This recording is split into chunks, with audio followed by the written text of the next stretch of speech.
America की सबसे hot controversy है H1B वीजा प्रोग्राम। कंपनीज कहती हैं कि इससे उन्हें स्किल्ड लोग मिलते हैं, लेकिन वहीं अमेरिकी वर्कर्स कह रहे हैं कि ये सिस्टम यानी कि H1B का सिस्टम उनकी नौकरियां छीन रहा है। सोचिए, एक यूएस नागरिक जो सॉफ्टवेयर इंजीनियर है, 30 साल का उसके पास एक्सपीरियंस है, लेकिन वो पिछले 1 साल से बेरोजगार है। हर हफ्ते इंटरव्यू होता है, लेकिन उसे जॉब ऑफर नहीं मिलता है।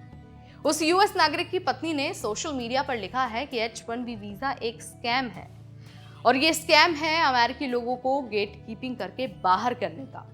अब सवाल ये है कि क्या सच में H1B अमेरिकी के जो सवाल ये है कि H1B वीजा जो है, क्या सच में वो अमेरिकी लोगों के खिलाफ खेला जा रहा है? चलिए आपको सब कुछ बता देते हैं और बता देते हैं कि यूएस नागरिक की पत्नी ने H1B पर सोशल मीडिया पर क्या कुछ कहा है।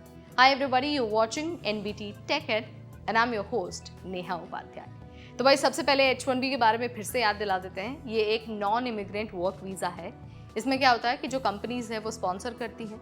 रिक्वायरमेंट की अगर हम बात करते हैं तो स्पेशलाइज्ड नॉलेज आपके पास होना चाहिए, साथ ही बैचलर्स की डिग्री होनी चाहिए। 3 साल के लिए मिलता है और उसके बाद इसका एक्सटेंशन पॉसिबल है। डुअल इंटेंट है, यानी कि परमानेंट रेजिडेंसी अप्लाई करने का रास्ता भी खुला रहता है काम करने के बाद।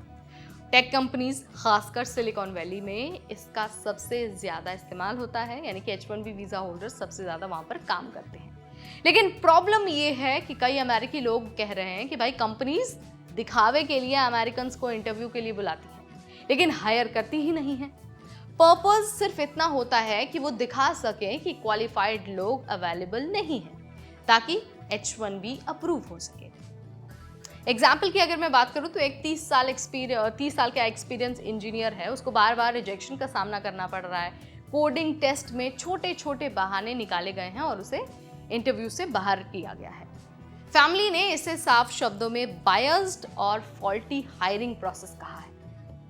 जैसे ही ये सोशल मीडिया वाला पोस्ट वायरल हुआ है, इस पर लोगों ने अपनी अपनी बात रखी, अपनी अपनी राय रखी। किसी ने कहा कि अमेरिकी लोगों को निकाला और रिप्लेस किया कम क्वालिफाइड H1B वर्कर से, यानी कि जो सिटीजन है उसका समर्थन किया एक व्यक्ति ने। वहीं दूसरे व्यक्ति ने लिखा कि अगर हायरिंग मैनेजर इंडियन है तो अमेरिकी लोगों का कोई चांस नहीं है। तो वहीं किसी एक व्यक्ति ने सलाह दी कि DOJ को कंप्लेन करो ताकि कंपनीज एक्सपोज हो सके। लेकिन दूसरी तरफ कुछ लोग बोले कि 30 साल एक्सपीरियंस होने का मतलब ये नहीं है कि आपके स्किल्स अपडेटेड है।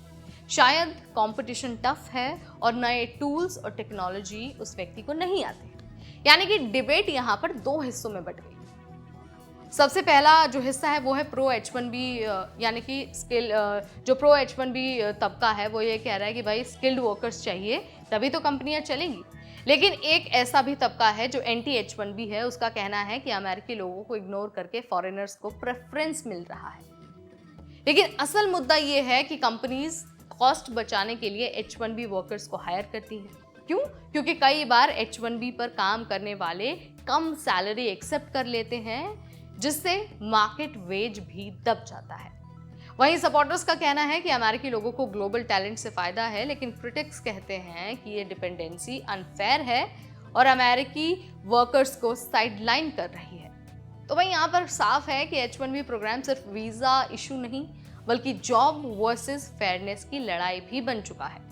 एक तरफ बैकलॉग और टैलेंट गैप की बात हो रही है, तो वहीं दूसरी तरफ अमेरिकी वर्कर्स का गुस्सा भी है। आपको क्या लगता है, H1B वीजा अमेरिका के लिए जरूरी है या फिर अमेरिकी लोगों की नौकरियां खा रहा है?